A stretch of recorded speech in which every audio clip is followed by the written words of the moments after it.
You see, even at a young age, I was a little bit into this personal branding thing, although I didn't call it that. But since then, I've learned that it's not only about or so much about managing your image as it is about increasing your influence as a human being and trying to make a difference in the world somehow, some way, in this little way, in a big way, in some way. Said another way, it's really about increasing your sphere of influence. In our lives, there are things we can control. There are more things that are out of our control. But there are things that we can influence. There are things that we can do to increase that sphere of influence, and that's really the objective of personal branding. That's what I'm here to talk about today, is increasing your sphere of influence, being more persuasive. And all over? What's that? He's in Boston. Oh, all right. All right. The person in charge of that office. Let's do this theoretically. The person in charge of that office is usually in his or her office most of the time, and all of a sudden, he or she shows up on the second floor or a place within the company where he has never or she has never been seen. Is it a he or she that's he? He has never been seen. Okay. So all the employees kind of look around and he leaves. What are the employees thinking? Why was he here? But they go beyond that too, don't they? He was here because I might be getting fired. Or they're going to be making some changes. Or they're going to be remodeling the office. Or they're going to be, and the stories continue to flourish. We have a need to complete the story. We aren't always able to with the information that we have. It's called jumping to conclusions, but we tend to do that. That's how we think. I was on an airplane yesterday, all day yesterday, coming here from Chicago, and I swear, we hit turbulence really bad, and the captain or co-captain of the plane came out of the cockpit, and he walked over to the exit row, and he looked at the wing, and then he went back into the cockpit. Okay? So I was feeling real confident, and the buzz in this place was like, what the hell is going on? So, yeah. Lesson learned. Fact is, we have a lot of definitions for story, or we think of it as different things. It's one of these sloppy words that we use all the time, and it's being used more like this in our business every day.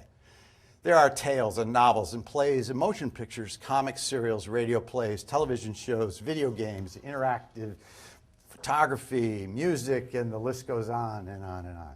And they're all stories. But you go to the dictionary, or you go to Wikipedia, and what it says is the story is a recounting of a sequence of events. And for anyone under the age of 30, there's this thing called a dictionary that we used to use, and I went to that, and it said a narration of an incident or a series of events, basically saying the same thing. Okay, now if that's true, this would be a story.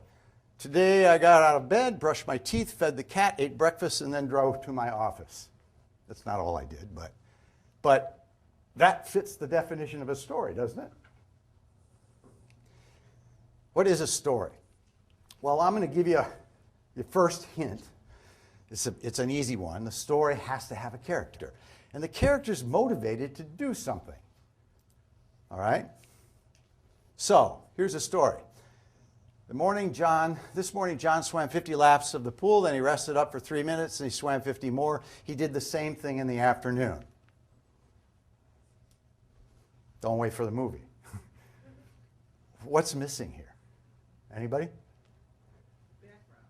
Background? What about the background? What do you need to know? What's that? Tension or conflict. Oh, okay. We're going to get to that, but there's something before that. Why? Why is he doing this?